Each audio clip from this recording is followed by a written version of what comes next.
alam mo, hindi natin kamag-anak silang dalawa, no? Yan, tama. Hindi naman din ako malapit kay Presidente Marcos. Ang masasabi ko lang, medyo napaka-un-Filipino. Kasi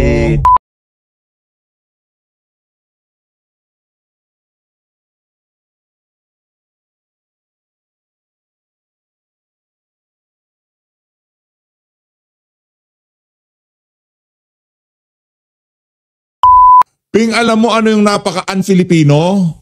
Yung napaka-un-Filipino, alam mo ng adik na, todo suporta ka pa. Sa bagay, merong mabibigat na maleta. Dito sa video na to, pag-usapan natin ang interview nitong si Pinky dito kay DJ Chacha, dito kay Manong Ted Pailon, na kung saan pinag-usapan ho nila yung mga isiniwalat nitong si Senator Amy Marcos sa kanyang kapatid na adik. Sabi niya kagabi, diyan sa nangyaring napakalaking rally ng ating mga kababayang membro ng INC. Pero bago ho yan, isang like at isang subscribe, masaya na ho tayo dyan. At sa mga gusto sumali sa ating community, yung joint button, nandyan na ho sa baba. Ayun na nga mga kababayan, nagkahamunan na. Pinapalutang ho kasi, pasadaan ho muna natin na itong kay Sandro, dito kay Charis.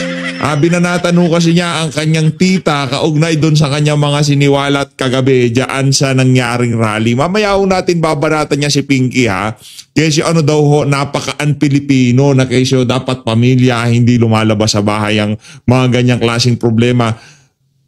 Senator Ping, ang pinag-uusapan na ho natin dito, susunod na henerasyon. Nakukompromiso ang ating bansa dahil sa adik na presidenteng sinusuportahan nyo. Base dito kay Amy Marcos. Ito ang naging hamunan nitong dalawang magtita, anak ng Petrang Garapata. Ito na nga ho ba sinasabi natin?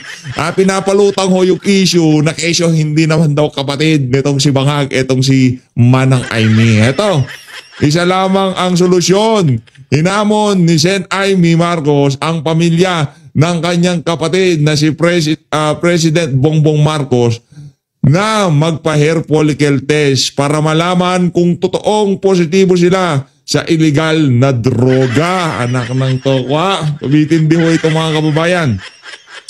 Diba? Yun na lang ho talaga solusyon dito eh. Magpa-hair follicle test kayo, pero ang problema ho natin dito mga kababayan, ang problema dito, kahit wala ng hair follicle test yung sintomas ng isang bangag, nagmamanifesto lahat sa mga desisyon niya, hindi doon sa mga paggalaw-galaw ng panga niya, hindi na ho yun. Yun physical manifestation yun na bangag si Marcos Jr.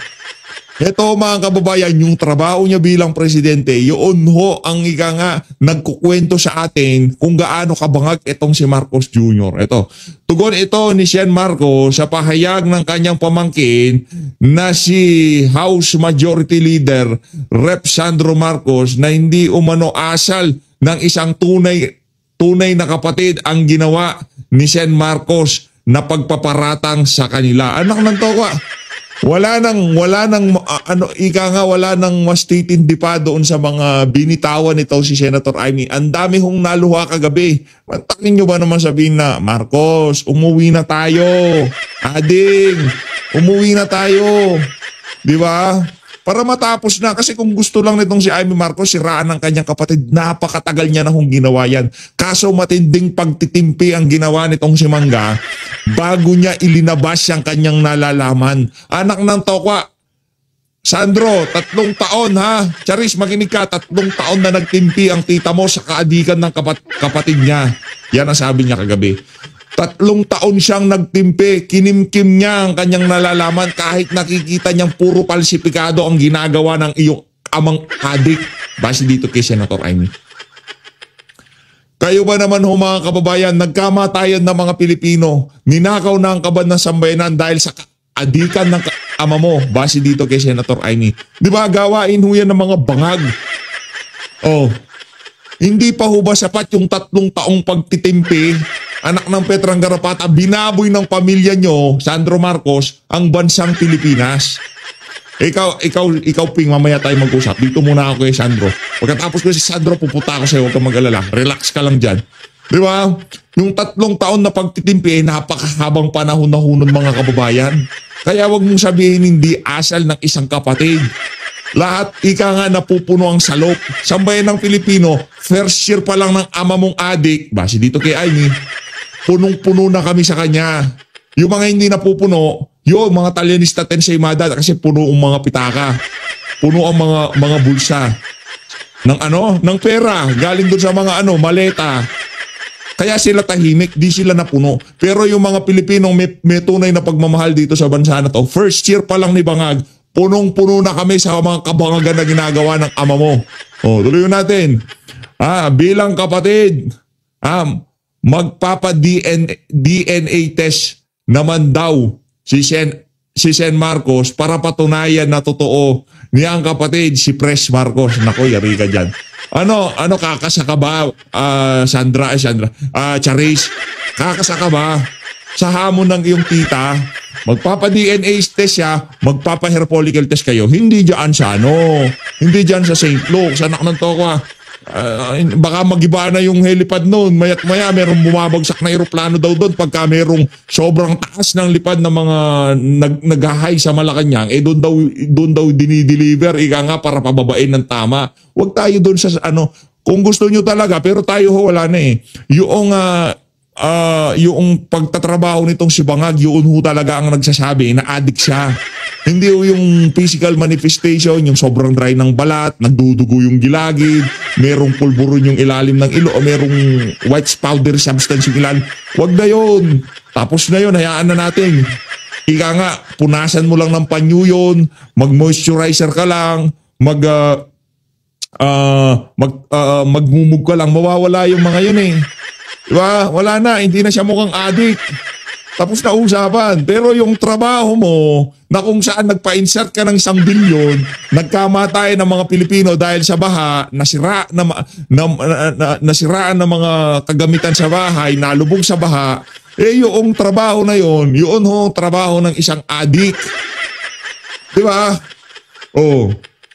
Eto mga kababayan, gustong paingayin ni Sandro ang usap-usapang hindi ako tunay na kapatid. Magpapa-DNA test ako. Magpapa-hair follicle test sila. Tanong, sagot Sandro. Ngayon kung wala kang may sasagot, anak ng Tokwa, maglo-lo ka na lang. Anak na, puta ka, o kaya kung medyo mataas ang tama mo, kung mataas ang mali mo. Sabi ng tita mo anak ng Petra Garabata, kayo daw lahat.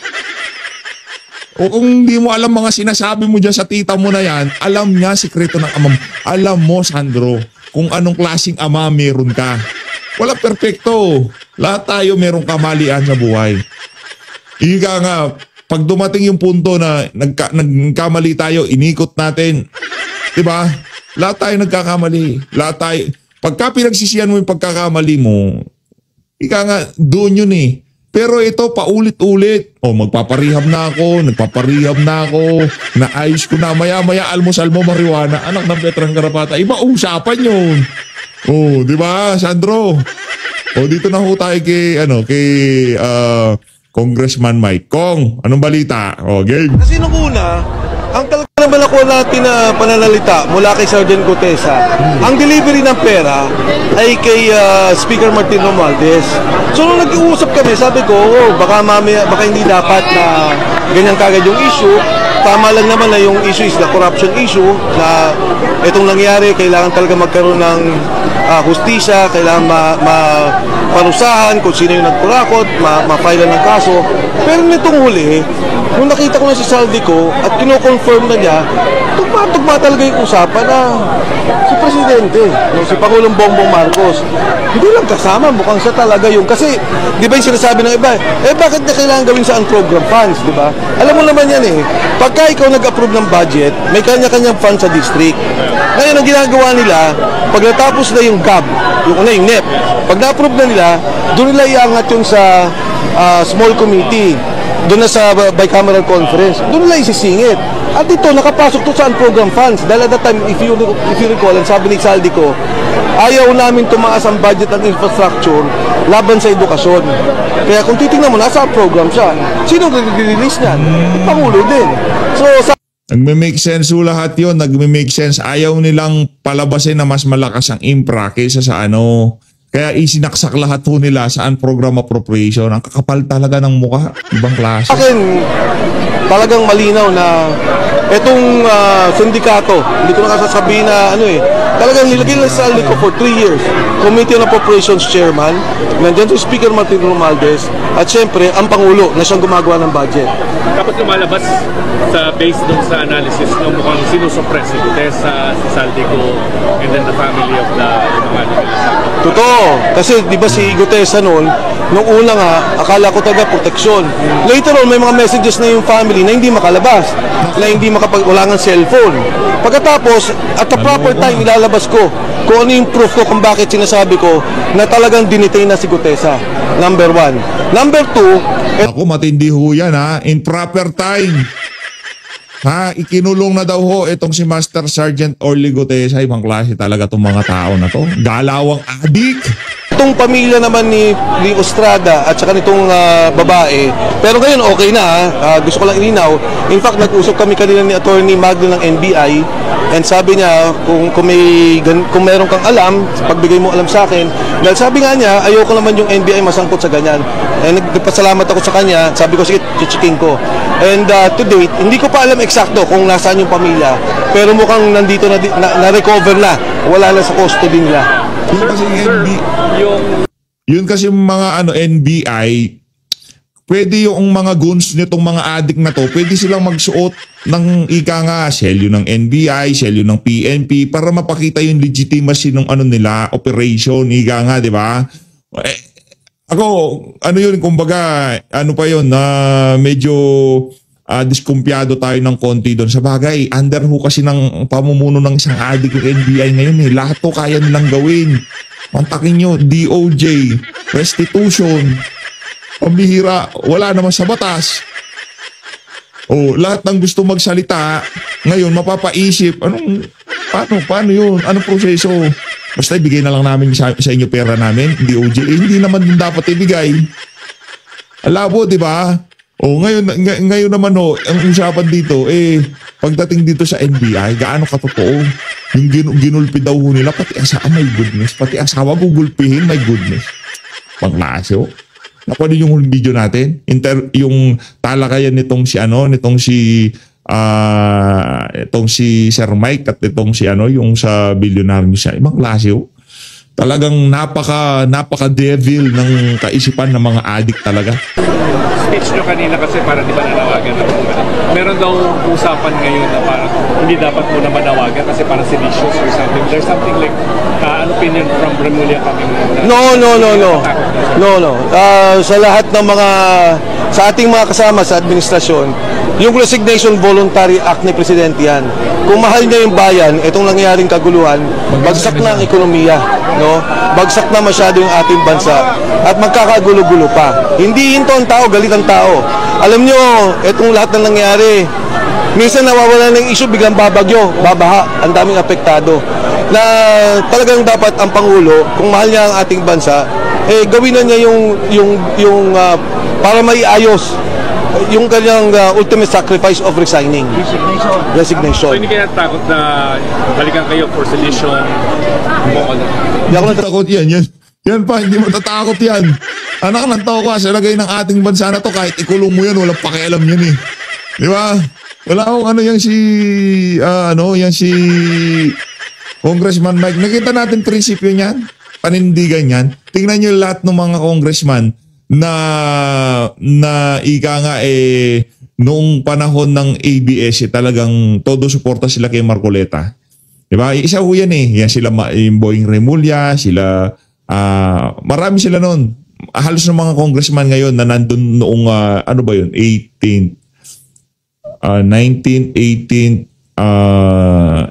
siguro 18 Congress yun o 17 Congress kung di tayo nagkakamali. No? Karamihan ng mga congressman na yun, dahil lang pera na kay Marcos Jr., nandun sila lahat ngayong mga panahon. Pero itong si Kong Mike, di ba? Merong programa yan Yan sila Barber siya. Merong programa yan sa FB. Pero nung kalaunan, nakita natin biglang nawala yon. Siguro nakita na nitong si Congressman Mike. Anak na to, itong mga kinakausap ko na to, parang mayroong problema to Oh, di ba? At saka siya ang linapitan nitong si Master Sergeant Orly Gutesa. Ibig sabihin yung credibility, yung pagkatao nitong mama na to, ika nga, solid. Takot. At kung makulong man ako, masaya kami, dami namin, no? Wala naman sedation na yun eh. Wala sedation na Marcos Rizal. Wala Anyone? Wala sedation doon. Ano lang ho nila yung kabangagan lang ho ni John Vic Remulla yun. Baka malay natin, di ba? Yung galawan nila, yung kilos nila, yung asta nila, iba na eh. At dahil dyan, umpisa na ho natin ang ating, palakpakan muna natin itong si Kong Mike. Palakpakan ho natin. Ibang klase ka, Kong Mike. Isa kang alamat. Napaka maprinsipyong nilalang. Ha? Solid to si Kong Mike. Dito na ho tayo kay DJ Chacha. Dito kay Manong Ted Filon. Interview ho niya doon sa napaka-un-Filipino. Anong to ka? Ngayon pala, kahit na anong mangyari, kahit na malusaw ng Pilipinas sa kaadikan ng namumuno sa atin, no? Kapag kakapatid mo, huwag kang magsalita, hayaan mo lang, napaka-un-Filipino daw eh.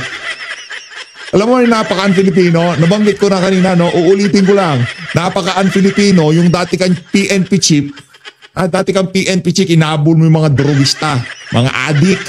Anak ng tokwa, naging senador ka lang ngayon, pinoprotektahan mo na. Todo suporta ka kay Marcos Jr. Yung statement ni Gutesa, di mo malaman kung paano mo tatanggalan ng kredibilidad. Yung mga basta lang ng mga witness na tutumbukin itong si Marcos Jr. at Saldi ko. Wala yan. Walang ano yan, walang bilang yan, walang bilang yung sinabi ni Saldi ko na yan. Ano lang yan, kumbaga nagsalaysay lang siya, nagkwento lang siya. Kwento lang. Yan, wala yan. O ibig sabihin yung kay Senator Amy Marcos, hingan natin siya na dapat under oath, panotaryo ngayon sasabihin niya. Uy, pinga, masyado ka na pagkakalata. Masyado ka na dati kang CPMP, Brad. Kalaban mo mga adik dati. Kalaban mo mga bangag. Anak ng toko, ngayon pinagtatanggol mo na. Ibang klase ka, Ping. Anak ng toko, panlevel na yung ginagawa mo, ha? Game, Ping. Nasa linya ngayon ang ating pong chairman ng committee, ha? Opo. On good government, ang counterpart po niyan sa House ay ang Blue Ribbon Committee in the Senate. Yan. Maganda umaga po, Senator Ping. Pinaka-emphasize yun, ha, nitong si Manong Ted. Good government. Ang counterpart niyan, tawag dito sa Senado, yung Blue Ribbon. Sa House of Representatives, good government. Dito, Blue Ribbon. Pambihira, oo. Good government ka pa naman. Tapos adik yung presidenteng sinusuportahan mo. Base dito kay Amy. Hindi base sa akin. Balikan mo yung video ni Amy. Talagang pinagdululan niya. Adik ka. Marcos Jr., adik ka, ading. Uwi na tayo, magparehab ka na. Kasi adik ka. Di ba? Narinig mo. Ted, magandang umaga kay DJ Chacha. Magandang umaga sa atin lahat. Salamat sa panahon. Yung ano lang yung issue lang siguro ng mga sinabi ni Amy. Kasi pagdating doon sa issue ng hearing dito sa Blue Ribbon, dito sa flood control anomalies. Wala na ho kayong aasahan dito sa tao na yan. Kahit ano pang ebidensya, kahit na si Marcos Jr. pa mismo nagbibilang ng pera, hindi ho magnanakaw si Marcos para dito sa mama. Boss niya eh. Alangan naman. Sumama ako sa alyansa. Alangan naman magnanakaw yung adik na magnanakaw pa yung aking sinamahang partido nung nagdaang eleksyon, di ba? Hindi pwede yun, di ba, Ping? Good morning po, Senator. Senator, ito mainit-init pa. Gusto lang namin kunin ang inyo pong reaksyon. Dito nga po sa alegasyon kagabi ni Senator Amy Marcos na gumagamit daw po ng illegal na droga, hindi lang ang Pangulo, maging ang First Lady at ang kanya pong anak. Ano pong reaksyon nyo dito? Yan. Well, alam mo, hindi natin kamag-anak silang dalawa, no? Yan, tama. Hindi naman din ako malapit kay Presidente Marcos. Uy. Baka may padrino system kayo. Meron kang kaibigan na malapit sa kanya, ganon. Itong si Soto. Hindi daw siya malapit, pero kaalyado. Hindi siya malapit, pero kasama sa alyansa. Yun, palakpakan. Anak ng toko, hindi siya malapit. Hindi siya malapit. Pero kung suportahan niya dyan sa Senado, mula doon sa website na ginawang isumbong sa Pangulo, dahil siya, website na isumbong sa Pangulo, gumaan ang aming trabaho. Uror. Masasabi ko lang, medyo napaka-un-Filipino. Kasi tayo, nakakasaksi tayo ng pag-aaway ng magkakapatid. No? Napaka-un-Filipino daw. Yang naman ako sa'yo. Yung ginagawa mo na yan, napaka-Pilipino. Nagsusumigaw ng ebidensya na adik si Marcos at magnanakaw, todo suporta ka pa. Yan ang napaka-Pilipino, Ping. Pero yon nakakonfine sa bahay. Kung hindi man, merong humahantong sa siraan behind the back, pinababalita sa mga kaibigan. Pero yung magsalita ka sa harap ng 600 tao. Ping, nangyari na lahat ng sinasabi mo na yan. Nag-usap-usap na sila, tumigil ka na, sa loob lang. Nagkaroon na ng siraan sa mga kaibigan, kwentuhan. Yan, tapos na rin yun. Pero hindi pa rin nagbago yung amo mong adik. Base kay Senator Amy. Hindi pa rin nagbago. Nagkaroon na ng pag-uusap. Bata pa lang sila, nag-uusap na sila. Bongit, tigilan mo na yung kakadrugs mo. Magparehab ka. Please lang. Di ba, meron pag-uusap sa loob ng pamilya. Bongit, adik ka pa ata eh. Hindi na nagbago na ako. Hindi na ate, nagbago na ako. Okay. Gusto ko vice president susuportahan kita. Sigurado ka, hindi ka na adik. Hindi na ako adik. Diba, loob ng pamilya. Tapos na yon, finish na yon. Lahat na sinasabi nitong si Ping Lacson Boy Tago dito, iisa-isahin natin. Pangalawa, nagkakasiraan behind the scene, hindi nang gagaling sa kapakapatid. Matagal nang lumabas yan. Dating Pangulong Rodrigo Duterte, ano sabi niya? May adik tayong presidente. Behind the scene, tapos na. Wala na yun, chismis na adik siya. Matagal na, public knowledge na. Meron ng katibinan, meron ng ganito, meron ng ganyan. Matagal nang lumabas. Ika nga, sukdulan na yung kaadikan ng boss mo, Ping. Kaya yung kapatid, hindi na nadaan doon sa loob ng bahay, hindi na nadaan sa chismisan behind the scene. Kaya kailangan niya na magsalita dyan sa INC rally na yan. Palakpakan natin si Aimee. Yung galit natin kay Aimee dati, 1,000. Siguro ngayon galit natin sa kanya, na lang, mga 250. Inadmit na niya na may pagkakamali siya doon sa pagbuo niya ng alyansa. Kiping pala yun, sorry. Ang tawag dito yung uniteam, di ba? Siya ang bumuo nun. Kitang-kita, initsipwera siya. Yun, absuelto siya kagad. Binuo ko yan. Initsipwera niyo ko. Tapos ang usapan. Kasi nga mga adik. Binola mo ko. Ito ang excuse ni Aimee. Binola mo ko na kung saan sinabi mo, hindi ka na adik. Ngayon pala, adik ka pa. Yan ang nangyari sa atin. Kaya wala na akong magagawa. Pinagsabihan na kita. Lumabas na yan behind the scene. At ngayon, heto na naman. Anong gagawin ko? So, adik ka, Bongit. Sa Luneta, para sa akin, hindi ka tanggap-tanggap bilang isang Pilipino. Ako katanggap-tanggap yun. Yun ang pinaka-makapilipinong pwedeng gawin ng isang kapatid. Kung mapupunta na sa basura ang kanyang bansa, kailangan ng tapusin ito. Ang problema dito, kayong dalawa ni Soto, pinipilit niyong isalba itong administrasyon na to. Hindi niyo kaya. Kalaban sa bayan ng Pilipino eh. Kalaban yung mga namatayan sa baha eh. Yung mga kalaban, yung mga nasirahan ng kanilang mga kagamitan pagka dumarating yung perwisyong ginawa naman ng inyong among adik. Hindi tayo ganyan mga Pilipino eh. Di ba tayo, maski pa paano, pagkakapamilya, mag-away man tayo, we keep it to ourselves. Yun lang aking... Hindi, meron akong kilala eh. Ako ng tawa, away pamilya, kinakalat eh. Meron akong kilalang ganyan eh. Yung totoo yan. Naman Ping, binubola mo kami. Daming ganyan. Pero itong kay Aimee Marcos, pinag-uusapan ko kasi dito, hindi na lang iisang pamilya eh. Buong pamilyang Pilipino mo pinag-uusapan natin dito. Pero masiping, hindi mo kami madadaan dyan sa mga baluktot na siguro kung hindi presidente si Marcos Jr. at hindi senador tong si Aimee. Ano na lang natin, sa sarili na lang natin yan, sarilinin na lang natin yan. Huwag natin ilabas sa social media, pero merong ganyan mga pamilya, di ba? Yung away nila, dinadala nila sa social media ka. Di ba? Merong ganyan talaga, sa totoo lang. Okay lang yun eh. Kung kunyari, ordinaryong Pilipino, ba't nyo naman ilalabas sa social media? Hindi tayo ganyan mga Pilipino. Huwag yan ganyan. Pinag-uusapan natin dito, Ping, ang presidente mo, adik. Hindi ito away ng ordinaryong pamilya. Ang pinag-uusapan dito, adik si Marcos Jr. Adik ang buong pamilya niya. Ang sabi nitong si Senator Aimee. Ibang usapan yung simpleng pamilyang Pilipino doon dito sa pamilyang sinasabihan mo na dapat Magpaka-Pilipino. Yung hindi napaka-un-Pilipino yung ginawa. Hindi yun. Huwag mo kami anak ng towa. Okay lang sana okay lang sana sabihin mo yung mga bagay na yan. Tapos sinasalansan mo ng maayos itong Blue Ribbon Committee. Okay lang yan sabihin mo yan. Okay lang yan.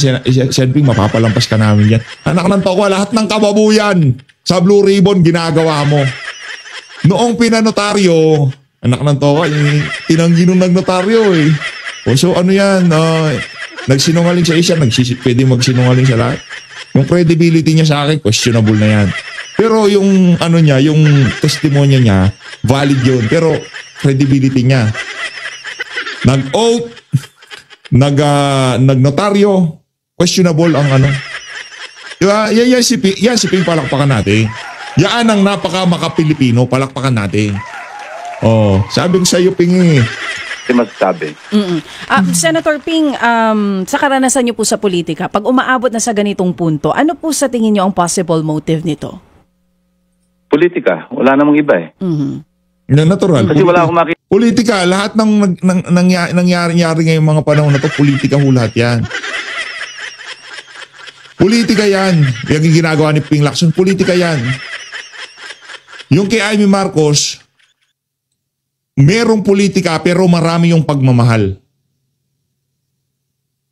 Pagmamahal, marami ho yan. Ano yan kumbaga doon sa mga medyo nakakabasa ng Biblia. Yun yung ginawa ni Amy na yan super open rebuke. Adik ka sa harap ng open rebuke, di ba? Open rebuke is better than secret love. Yan niya ang ginawa ni Amy na yan mas mainam doon sa ginagawa niya dating pagkikimkim kahit na alam na niyang adik ang kanyang kapatid. Kung hinihintay niyong banatan ko ang aking kapatid, hindi mangyayari yan. Hindi niya ho binanatan. Yung ginawa niya super open rebuke. Merong open rebuke yung sa kanya super duper mega grabe open rebuke. Yun ang ginawa nito siya Meron kasing ganoon. Hindi yung anak ng towa, kikimkimin mo yun. Hindi niya mahal ang kapatid niya pagka kinimkim niya. Kasi pagka umabot pa tayo ng 3 taon, anak ng towa, Ping Lacson 3 taon pang dito, wala na. Yung baka yung pangarap niyo magpresidente at vice president ni Soto, baka matupad. Anak ng towa, gulong-gulo Pilipinas, biglang mayroong lilitaw na Soto at Ping Lacson, tagapagtanggol ng sambayanan. Ibang klase. Kita motibo ba't mo sisiraan ang sarili mong kapatid sa harap ng daang libong tao? Wala akong makitang ibang motibo. Magsabi ng katotohanan? Ano ba ginawa niya? Ano ba ginawa niya, Ping? Sinabi niya, hindi ba katotohanan yon? Hindi pagsasabi ng katotohanan? Ano yung mga moral values ng sambayan ng Pilipino? Ang pagsasama ng matapat. Meron gano'n Kalimutan ko Meron gano'n Basta yung meron mga kasabihan sa Pilipino na gano'n Dapat sabihin mo yung totoo. Magsabi ka ng totoo. Meron tayong ganong moral values. Yarin lamang sinasabi ni Sandro, hindi naman kapatid pala Okay lang yan. Ang importante dito, magkasama silang lumagay. Ang sinasabi po ng ilan, sinisiwalat lang daw ni Senator Amy ang katotohanan dahil gusto niyang isalba ang bayan. May mga ganun pong komento. Anong reaction niyo doon? Ewan ko lang. Ayoko na mag-comment except na napaka-unfiltered Mag-comment ka. Walang problema yan. Comment lang ng comment. Pilipino ng kanyang ginawa kagabi. Senator, kahit di natin sila kamag-anak, ito yung mga government officials natin. At itong si Ping umaasta na parang barangay captain niyang si Ping si Bongbong Marcos. Presidente yan, hoy. Presidente yan. Pangulo mismo ang nalagay na naman po sa matinding alegasyon ngayon. Ano po ang dulot nito sa bansa? Lalo na po para sa mga ordinaryong Pilipino. Sa akin, I can only speak for myself. Mas nakaramdaman ng awa kay President Bongbong Marcos. Siyempre naawa daw. Umira na. Paano ka di maawa? Sa Blue Ribbon pinagtatanggol mo. Yung awang nararamdaman mo na yan, Ping. Dahil pamira, hindi mo, hirap ka na. Awang-awa ka na, paano? Pag nanakaw, adik na, anak ng toka, suportado mo pa. Palakpakan natin si Ping. At nawalan ako ng bilib kay Senadora Amy. Wala namang problema. Kung yung bilib mo na lang na yan, itulog mo na lang yan. Ang sambayan ng Pilipino, nawalan ng bilib sa'yo. Hindi porket lumabas sa bunganga mo, pati kami mawawalan ng bilib sa kanya. Matagal na kaming walang bilib sa inyong lahat. Mga walang nga kayo. Kes and Dante, meron pa naman. Kes and Batoset. Yung mga matitino ang utak. Niyang ginawa. Pwede niyang gawin, merong ibang forum para dyan Huwag dun sa harap ng 100,000 tao na hayagan mong sisiraan, totoo man o hindi, hindi natin alam kung ano katotohanan. Ang alam lang natin yung mga facts na nakita natin in the past na I believe, I think if I can recall it correctly, parang nag-undergo na rin yata ng drug test. Noong 2021, diyan sa St. Luke na kung saan, di umano, pagka super high na yung mga pamilya nila, diyan nila binababa yung eroplano diyan sa helipad para pababain ang tama nila. Di ba? Diyan, sa St. Luke's. Si Pangulong sometime ago, I think bago nagkaroon ng kampanya noong 2022. Na kung saan hindi mo pa siya suportado nun. Hindi mo pa siya suportado nun. Bago mag 2025, hindi niya suportado si Marcos Jr. Pero nung kasama na siya sa alyansa, baka nakita niya, talagang, matindi tong adik na to Ibang level tong adik na to masuportahan to. Pero yung mga matitino, yung kagaya ni dating Pangulong Rodrigo Duterte, naku, todo scrutinize yung mama na yan. Akala mo talaga, daig pa ang kuha sa budget. Pero ngayon, meron na nagsasabi na ninanakaw ang pera, pipe, bulag, tanga, lahat na lang nakibinglasan. Yeah, tama. Parang 2021 yata yan or ewan ko. Basta meron akong nabasa somewhere na nag-undergo na siya ng drug test. Nag-negative siya. Tama. Yun lang ang fact na alam ko. Yeah. No? Kung ano yung nangyayari sa loob ng bahay nila, Ako, ang alam ko lang fact ngayon, ikaw, mother-father ka. Alam mo ito, maatik na nga okay, sige. Pangit yung ginawa nitong si Amy Marcos. Ego na lang yung keeping ego sa totoo lang. Ego na lang. Hindi niya matanggap na yung naging kaalyado niya, kaalyansa niya, adik pala. Ego na lang yan, ego. O sige, pagpalagay na natin na mali yung fora, mali yung venue, mali yung paraan ng pagsisiwalat. O so ano nga yung take mo dyan? Tanungin kita, Brad. Ay, naaawa ka nga pala, sorry. Naaawa sa adik. Hindi natin alam. Mahirap mag-comment doon kasi hindi natin alam. Tsaka labas tayo sa personal na problema nila. Yes. Pero at sa akin lang, huwag mong ihayag sa ganong pagkakataon. Okay, gathering. nangyari. Naihayag na pwedeng maihayag. So anong masasabi mo niyan? Anong masasabi mo niyan, Ping Lacson? Na adik daw ang kaalyansa mo. Gathering pa naman yun. Pero Senator Ping, yung impact nito sa ekonomiya, gaano po kaya katindi?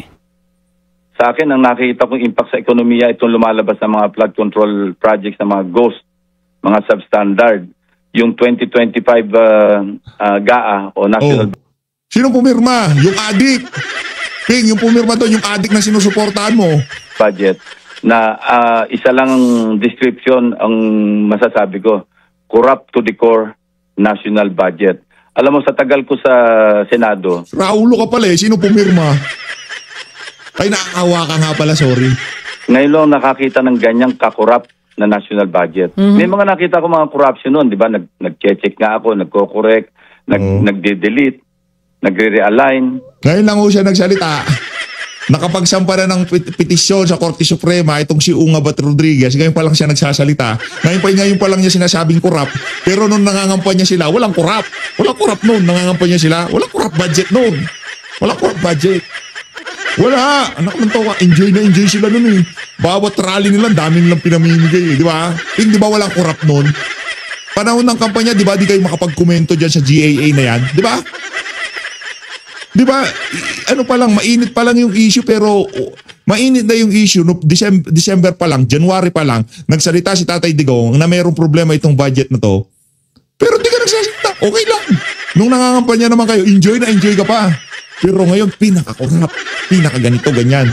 Kaya nawala yung respeto ko dyan sa mama na yan eh. Dati medyo bilib pa tayo dyan eh. Kaya tataka tayo anong nangyari dito sa tao na to. Matino naman yung senador dati to eh. Maliban doon siya pinagawa niyang yung Senate building. Okay naman mga pinagagawa. Nagbabantay naman talaga siya ng budget. Pero dito mo nagmukha ko siyang addict din. Nagmukha, di ko sinasabing addict ha. Addict sa pagsusuporta kay Marcos. Yan ha. Nagmukha kang addict. Nagmukha kang addict sa pagsuporta kay Marcos Jr. Mga institutional, tinatanggal ko. Pero ito, ibang klase.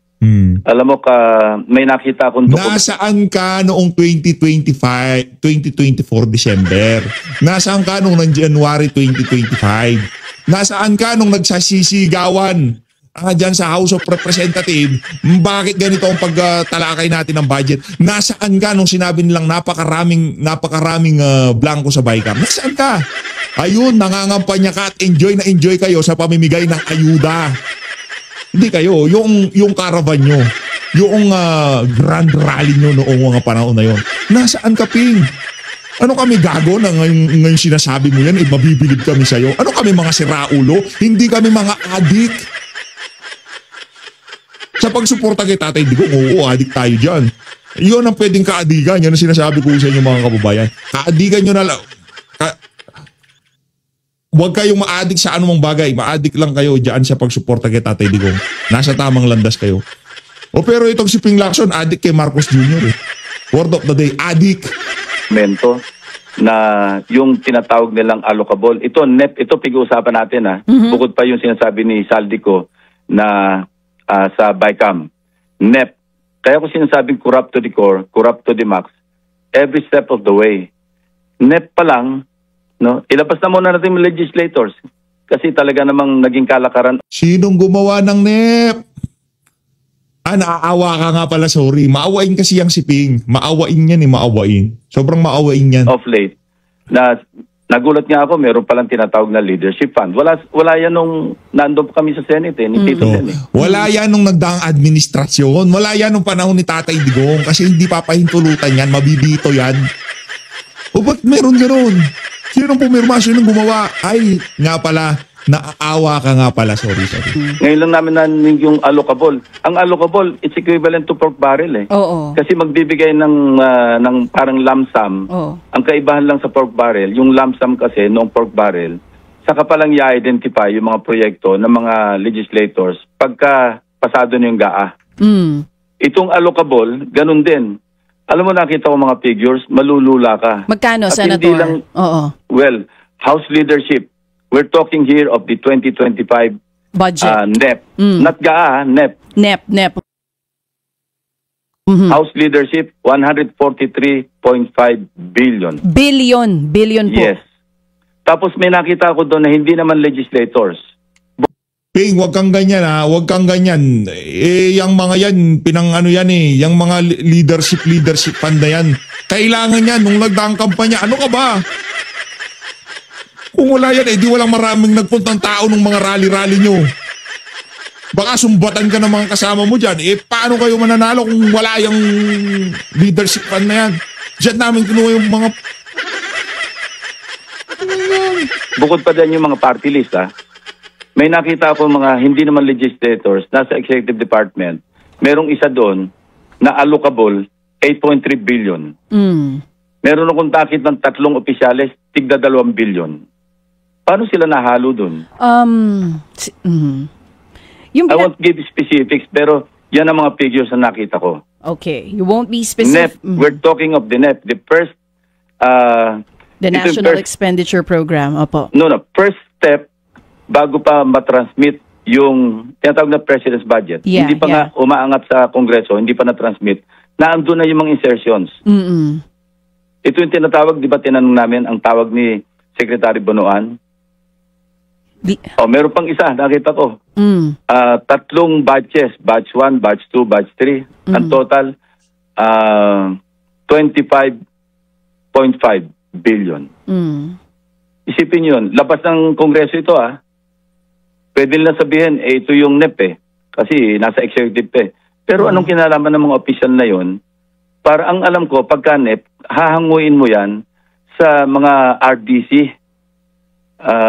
recommendations, regional development councils. Na pinanggagalingan nito, mga local development councils. Diyan nahango. Kung sobra man, ito yung i-vet ng tinatawag na Development Budget Coordinating Committee. Sila yung mag-vet kasi ang narinig nga natin sa 2026, di ba? Parang abot ng 10 trillion yung hiling ng mga ahensya na kailangan i-trim down nila kasi may limit yung spending plan o yung NEP. Nasa mga 6.7 trillion mahigit. So, kailangan mamili sila. Pero ito, saan ang galing yun? Hinugot sa hangin?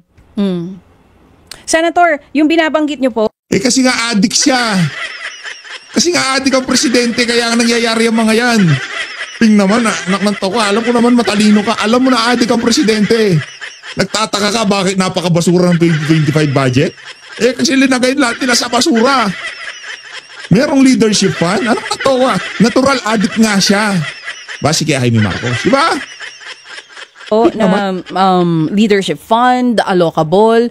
Ano yan? For the 2025 budget lang? Or previous 2025. years? Previous years po ba? I-review nyo rin para makita Hindi kung may ko pa ganito nakita rin? yung previous years. Nire-review rin namin yon. Pero ang Okay nakita po. ko lang, so far, yung 2025. Hindi pa natin pig-uusap. Kala mo talaga tatrabaho pero i-review rin namin yun. Ano i-review? Anong pero i-reviewin nyo na. Ngayon pa lang sinasabi ko na maraming kabalbalan sa 2024 budget. Bakit? 2023 budget. 2024 budget na ginawa noong 2023. Kasi yung mga maleta, meron nung nakalagay sa ilalim, 2024. Ibig sabihin yung budget na yun, ginawa nila noong 2023. 2023 pa lang, ginagago na tayo itong mga adik na to. Pasensya na ho ha. Nakakakulo ng laman. At itong si Ping, todo suporta pa rin. Palakpakan natin. Kawawa naman, di ba? Kawawa, naawa siya. Very un-Filipino. Yan. Yung realignment na nangyari noong nasa House na and then na-transmit sa Senate do sa House version. Oo. Tapos, yung 100 billion na sinasabi ni Saldico na pinasok sa BICAM, di umano. Ano? At ito'y, alam mo mamaya, hindi ko lang masabi dito kasi gusto ko ilahad yung buong istorya tungkol doon sa mga aligasyon ni Saldico. Pero ang masasabi ko lang, at this time, at this point, walang katotohanan, puro kabulaanan, lalo na yung issue ng nag-deliver siya ng Oo, kasi etong si, anong pangalan ito? Etong si, anong tawag dito? Etong si Gutesa, umatras na. Oo. 25 billion pesos patungo kay President Marcos. Alam mo, hindi ko dinidepense si President Marcos. Dinidepensahan mo. Wala pang ebidensya, wala pa lahat. Ika nga, yung testimonya pa lang ng appropriation chairperson, sinasabi mo na napakasinungaling siya. Ping, naman, huwag mong gagawin yung mga nanonood nakikinig dito. Hindi niya daw dinidepensahan si Marcos, pero pinapartangan niya na sinungaling itong si Zaldico. Wow, palakpakan. Anak ng toka, kawawa nga naman kasi. Unang-una, 100 billion sa BICAM. Ano? Alam mo yung tawag dyan, alagang lakson. Alagang lakson, lakson shield. Paano nagpa-insert si President? Anak ng tawa, yung binild mong credibility siya, napakahabang panahon. Binaboy mo lang ng ganyan, walang yaka. Marcos, nung tiningnan namin yung listahan, tama yung listahan eh. Talaga may mga items na nakapaloob sa 100 billion. Pero, meron doong nabito out of the 194 billion. Kasi nasa GAB nga yun. Oo, nasa GAB yun. General Appropriation Bill. Hindi pa yun yung GAA talaga. Kaya yung iba doon pinagtatatanggal nitong si Marcos Jr. Nabito naman talaga eh. Hindi naman sinabi ni Zaldico na lahat yan lahat yan ay sa bagay, no? Nagsinungaling si Zaldico, questionable ng credibility. Na binito ng Presidente sa 2025 budget. Meron kami nakita tatlong items do sa 100 billion na yon na nagkakahalaga ng 1.15 billion. Tapos initially, naka-FLR lahat eh. Pero of course, kinasusundan ko ilan yung na-release na naka-FLR. Pero yung buong 100 na yon initially, FLR, for later release. So kung insertion ng Pangulo yon, bakit niya ito for later release? Bakit niya ibibito? Ipa-priority niya yon kasi kung totoo mayroon siya. Pagka priority niya, ma-obvious shopping naman. Ping, ma-obvious siya. Kaya for later release yun. Kasi game mo. Later yun, pagka tahiming na sitwasyon. Kaya ibibito yan kasi napasobra ng insertion. Ping! siyang kikitain, ba't niya bibito? Mhm. So ang ibig sabihin nito, ang implikasyon, pwede may gumamit ng kanyang pangalan. Pwede, yan. Walang kasalanan si Marcos Jr. Di ba, Ping? Wala. Inosente si Bangag. And you're looking into that? Tama po, Senator, nandun na kayo. No, meron akong datos niyan. But, I prefer na... Ay, si Pangandaman ang ilalaglag ni Ping. Paano pagka sinabi ni Pangandaman na totoo, inutusan ako ni President Marcos Jr.? O ano sasabihin mo? Sinungaling ka, Pangandaman, ganon? Hindi magagawa yon nitong si Adik Marcos Jr., ganon? Isama ko ito kasi related naman ito sa aking interpellation mamaya. Yes po. Tungkol sa mga policy issues kasi general tama principles mo. kami ngayon eh. Oo. Ayusin mo yung tama nung amo mo. Baka bumababa na yan. Doon ko na lang ito ilalahad sa plenaryo mamaya. Oo, mamaya po ito, Senator Ping. Lahat po Oo, ng ako mga yung sinasabi ninyo. Yung sagot Yes, ako yung first ninyo, in line. Yeah. sagot nyo kay Ayusin mo yung tama ha, yung tama ng amo mo. Zaldico dun sa sinasabi niya na i-review daw po ninyo yung GAA and NEP. Yun ang Nireview ko na. sinasabi niya.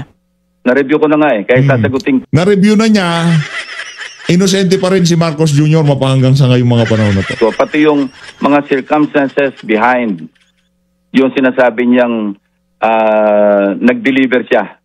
Yun talagang sasabihin ko taas ang kabulaanan at ipapaliwanag ko mamaya kung bakit. At meron akong pinanghawakan. Oo.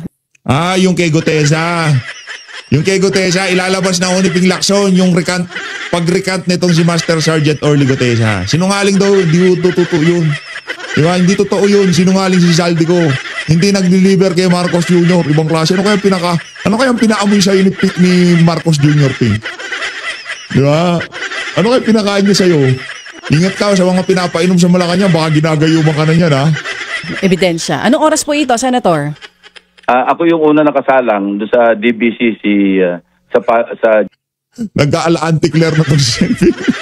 Nag-aala-anti-Claire ka na. general principles. Kaya alauna kami mag-i-start. Oo. Kasama po ba dyan sa magiging interpellation nyo yung pangalan? Papangalanan nyo po ba yung sinasabi nyo pwedeng nagamit ang pangalan Yes. ng Pangulo? Correct. Sasabihin nyo po yan mamaya. Correct. Hindi pa po pwede ngayon. Bawal pa namin malaman ito, Senator. Oo. Hindi, mamaya na lang kasi kasama to sa ano ko eh. Oo. Sige po, sige po. Pasuspend talaga yan eh. Pasuspend niya si Pinky. Ayun na nga mga kababayan, dito na natatapusin ang mga kabalbalan nitong si Ping Lacson. As always, maraming salamat po sa pag-support sa PH Update. Mag-ingat po kayo lahat. Mahalin natin Pilipinas. Ito, ano to, pwede natin siyang tawagin na Ping Castro. Yan! Hindi na Ping Lacson, Ping Castro. Inasawa ho niya itong si Auntie Claire. Claire Castro. Ping Castro. Mabagay ha. Magpipinsan siguro kayo. Ping Castro, Claire Castro, Franz Castro. Hindi, nagtotoo nung spokesperson na siya ng Malacanang. Maraming salamat mga kabayan. Wala natin Pilipinas. Solid ka, Ping ha. Ibang klase ka. Ibang level ka, Brad. Ibang level.